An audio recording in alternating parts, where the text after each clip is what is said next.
Le moment est venu de briser nos chaînes. Frères et sœurs d'Afrique, vous sentez-vous vraiment libre?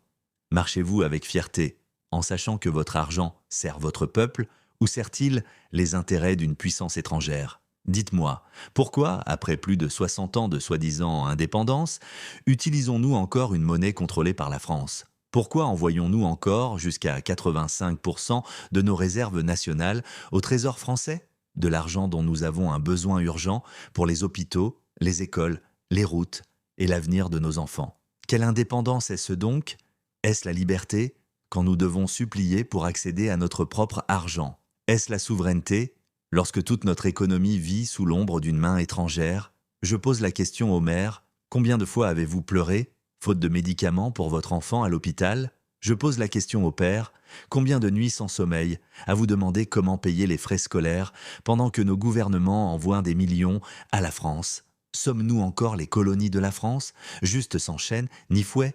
Pourquoi notre développement stagne-t-il tandis que notre or, notre pétrole, nos ressources et notre argent s'échappent d'Afrique? Pourquoi devons-nous emprunter, avec intérêt, notre propre épargne? Notre propre argent? Ce n'est pas de l'économie, ce n'est pas de l'aide, c'est de l'esclavage moderne. N'avons-nous pas des économistes brillants, des dirigeants puissants, un peuple fort? Sankara n'est-il pas mort en voulant nous libérer de cette prison économique?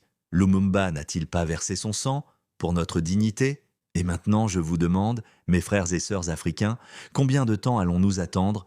Combien de générations encore devront souffrir dans la pauvreté avant que nous disions assez? Nous ne sommes pas faibles, nous ne sommes pas pauvres, nous sommes riches de ressources, riches de culture, riches d'histoire. Mais nous sommes pillés. La France ne nous donne pas de richesse. La France la prend. Le franc CFA n'est pas juste une monnaie, c'est un outil de domination. C'est la dernière chaîne autour de notre cou. Et le moment est venu de la briser. Nous devons nous unir d'une seule voix. Nous devons exiger un nouvel avenir, un avenir où l'Afrique imprime sa propre monnaie, contrôle sa propre économie et bâtit son propre destin.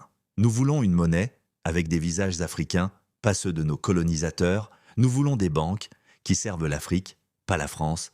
Posez-vous la question, que dirons-nous à nos enfants si nous n'agissons pas maintenant? Leur dirons-nous que nous avons regardé, que nous savions la vérité et que nous n'avons rien fait? Nous devons nous lever, nous devons exiger le changement, nous devons bâtir une nouvelle Afrique. L'Afrique n'est pas libre tant que le franc CFA existe. L'Afrique ne s'élèvera jamais tant qu'elle paiera des impôts à ses anciens maîtres. Que nous soyons la dernière génération à vivre sous l'esclavage économique, que ce soit le début de la véritable indépendance africaine. Le moment est venu. Êtes-vous prêts à vous lever?